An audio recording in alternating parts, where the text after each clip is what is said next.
Ja, þetta var erfiður leikur. Mjög. Það gekk vel hérna í fyrsta leik hjá stelpunum. Já. En svolítið erfiðara núna.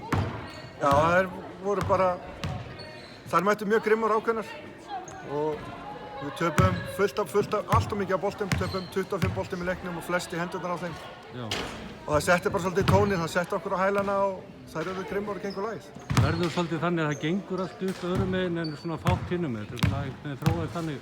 Já, það þróaðist þannig í dag. Þær voru að spila svæðisvöld sem við áttum ekki von á að lenda á móti í dag og ekki illa undirbúnar fyrir en það gerist bara einu sinni. Já, nákvæmlega. Þannig fannst þið svo að vera minna tekið á skotum samt okkar meginn, meira áherslu að dræfa inni, gefa út. Já, við erum búin að vera að reyna að leggja svolítið áherslu á það og það gekk ekki alveg vel á móti þessari vörn í dag. Það voru að spila svolítið sérstakt afbrigði, það er maður og mann á einn á uppspilara, hinn í svæði, boxin one. Já, akkurat. Þetta er ekki alveg það sem er á að venjast kannski. Nei, við fengum alveg að kynnast þess aðeins í fyrra þegar þess var með okkur en við erum greinilega bara að koma með íslenska leikmann sem er það góður, hann þarf að dekka henni svo kanna. Það er rétt, það er svolítið það. Gangi betur næstan, takk.